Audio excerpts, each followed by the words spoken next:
So others have said it, and now I'm here and not in a chair looking forward, but up here looking at all of you. And so I know that each and every one of you are dedicated, smart, hardworking, compassionate, thoughtful people.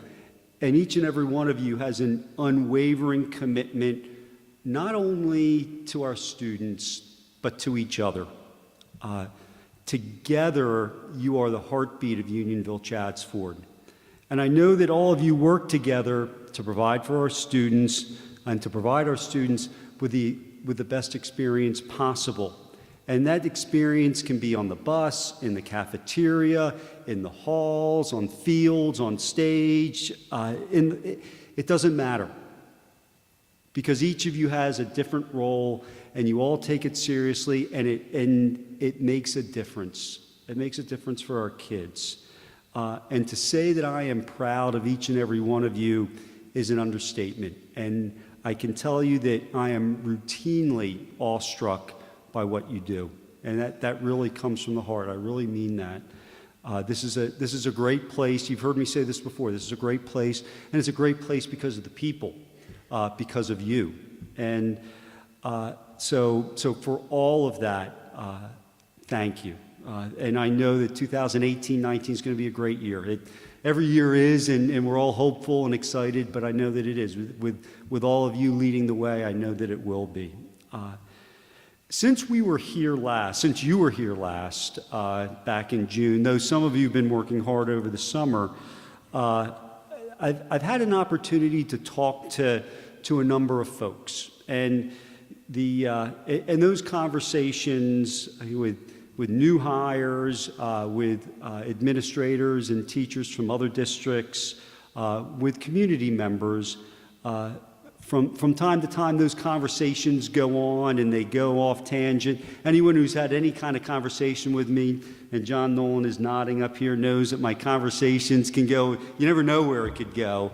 And you know what it is I love to hear people's stories.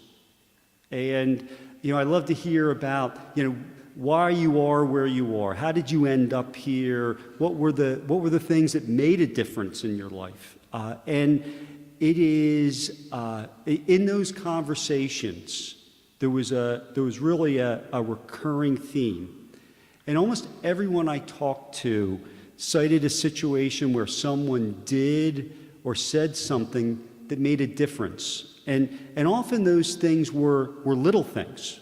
The friend who listened, the colleague who was encouraging. The coach who held you to a standard that you didn't think you could meet. The teacher with a smiley face or a Post-it note on a paper that helped to soothe sadness. All of those things got me to thinking about, and listen, all of us have those stories. As you sit in your seat, you can think about, oh gosh, I remember this person. I remember that person who made a difference. That, oh my gosh, they went the extra mile. They did that for me. And so I'm no different. I think about those things myself, and coming into today, and I think back to a time in 1987 when I was working as a security guard at Hayfield Secondary School in Alexandria, Virginia.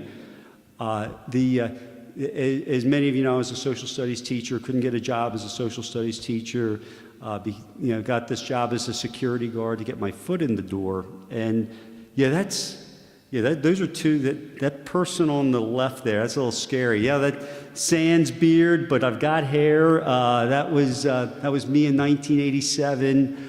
With my good friend Eddie Bailey, the gentleman to the right.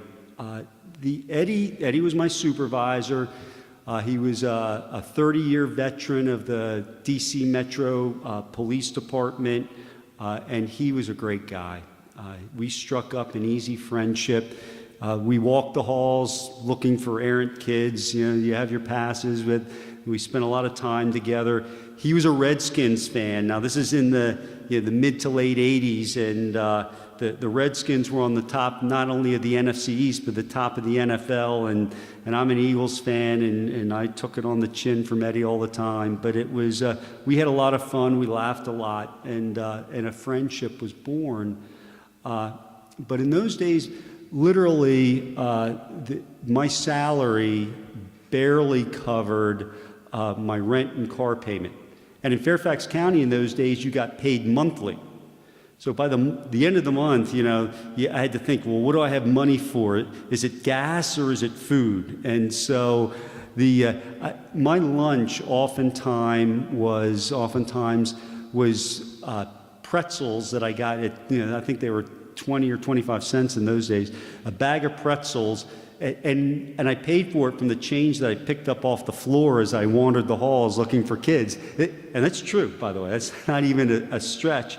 And so until one day, Eddie came, and we're having lunch, and he had 2 sandwiches, and he had 2 apples, and he had 2 bags of chips. And he says, here, I'm not going to eat all this. And that went on really for the rest of the year. And I said to him, I said, Eddie, you don't have to do this. Thank you, but you don't have to do this. And he said, no, Bernice loves to do it. And Bernice was his wife. And then, then Bernice started sending her world famous rum cake, and like, oh, this is fantastic.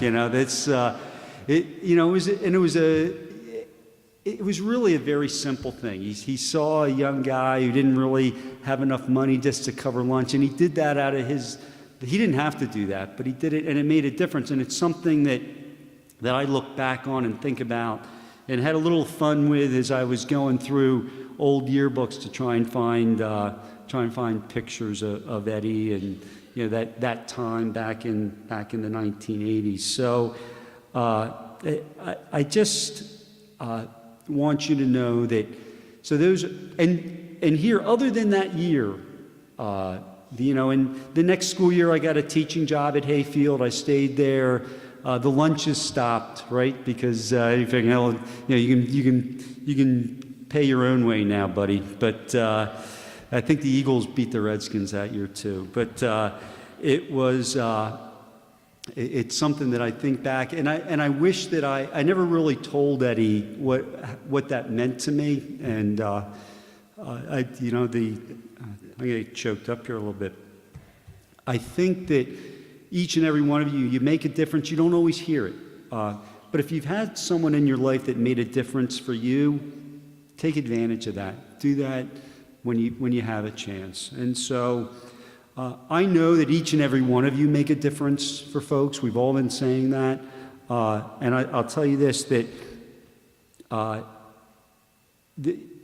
I'd like to just take a moment. We could honor every one of you. I could recognize each and every one of you.